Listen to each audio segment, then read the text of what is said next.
இயேசுவில் எனது அன்பிற்குரியவர்களே, உங்களுக்கு என்னுடைய இதயம் கனிந்த வாழ்த்துக்கள். வணக்கம். அன்பானவர்களே, இன்றைய நற்செய்தி பகுதி யோவான் நற்செய்தி 16வது அதிகாரம் 23 28 முடிய. இயேசு சீடரை நோக்கி கூறியது: நீங்கள் என் பெயரால் தந்தையிடம் கேட்பதையெல்லாம் அவர் உங்களுக்கு தருவார் என உறுதியாக உங்களுக்கு சொல்கிறேன். இதுவரை நீங்கள் என் பெயரால் எதையும் கேட்டதில்லை. கேளுங்கள், பெற்றுக்கொள்வீர்கள். அப்போது உங்கள் மகிழ்ச்சி நிறைவடையும். அன்பானவர்களே, இந்த கேளுங்கள் கிடைக்கும் என்று சொல்லுவது தூய ஆவியானவரை குறித்து ஆண்டவர் பேசிக்கொண்டிருக்கிற சூழலில் சொல்லப்படுகின்ற அற்புதமான வார்த்தைகள். நம்ம ஒரு வேலை வாய்ப்புக்காக கேட்குறோம், மகிழ்ச்சி வருது.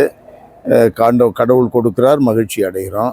நம்ம நிதி ஆதாரத்துக்காக கேட்குறோம், கடவுள் கொடுக்குறார், மகிழ்ச்சி அடைகிறோம். இந்த மகிழ்ச்சியை ஆண்டவர் குறிப்பிடவில்லை.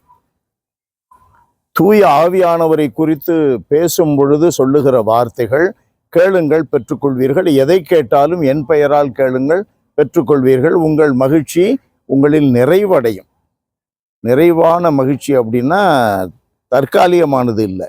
வேலை வாய்ப்பினால, சாப்பாட்டினால, நிதி ஆதாரத்தினால அது மாதிரி இல்லை.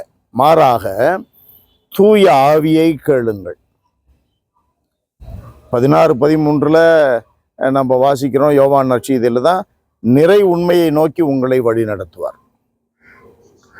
ஆவியானவரை நாம் கேட்கும் பொழுது லூக்கா 11-13 வாசிக்கிறோம். தந்தை, வானக தந்தை தம்மிடம் கேட்பவர்களுக்கு எவ்வளவோ அதிகமாய் தூய ஆவியை அருள்வார். தூய ஆவி வருகிறார் அப்படின்னா அதனால் கிடைக்கின்ற மகிழ்ச்சி நிறைவான மகிழ்ச்சி. நிறைவான மகிழ்ச்சி அப்படின்னா என்ன? தற்காலிகமானது இல்லை, நிரந்தரமானது. சாப்பாட்டுக்கு இல்லாமல் இருக்கலாம், கடவுளோட நம்மை கனெக்ட் பண்ணிடுறார் தூய ஆவி, நமக்கு நிறைவான மகிழ்ச்சி. சுகமில்லாமல் இருக்கலாம், ஆரோக்கியத்தின் ஊற்றாக இருக்கிற, சுகத்தின் ஊற்றாக இருக்கிற, குணமளிக்கிற கடவுளோடு நம்மை தொடர்புபடுத்தி விடுகிறார் தூய ஆவி, நிறைவான மகிழ்ச்சி. அப்ப எதற்கு நம்ம முதலிடம் கொடுக்கணும்? தூய ஆவியை கொடுங்க ஆண்டவரே. தூய ஆவியின் வரங்கள் கொடைகளால் எங்களை நிரப்பும் ஆண்டவரை கேட்கணும். நம்ம கேட்கறது இல்லை, கேட்டால் தானே கிடைக்கும். இயேசுவின் பெயரால் ஜெபிக்கிறோம் ஆண்டவரே. அப்போ இயேசுவின் பெயரால் எதை கேட்டாலும் தருவார்னா எதை முதல்ல கேட்கணும்? தூய ஆவியானவர் கேட்கணும். தூய ஆவியானவர் எல்லா சூழ்நிலையிலையும் எப்படி எதை கையாளணும், எப்படி யாரோட பேசணும், என்ன வார்த்தை செய்யணும், என்ன முடிவெடுக்கணும், எல்லாத்தையும் அவர் சொல்லுவார். அன்பு நிறைந்த எங்கள் ஆண்டவரே, உம்மை போற்றி புகழுகிறோம், தாழ்மையோடு ஆராதிக்கிறோம். அன்பின் கடவுளே, உயிருள்ள எங்கள் ஆண்டவரே, எங்களுடைய வாழ்க்கையில் நிறைவை தருகிற, மனதிற்கு நிரந்தரமான மகிழ்ச்சியை தருகிற உம்முடைய ஆவியானவரால் எங்களை நிரப்புவீராக. உம்முடைய ஆவியின் வரங்களாலும் கொடைகளாலும் எங்களை நிரப்புவீராக. நாங்கள் அல்ல, பேசுவதும் செயல்படுவதும் உம்முடைய ஆவியானவராக இருக்கட்டும்.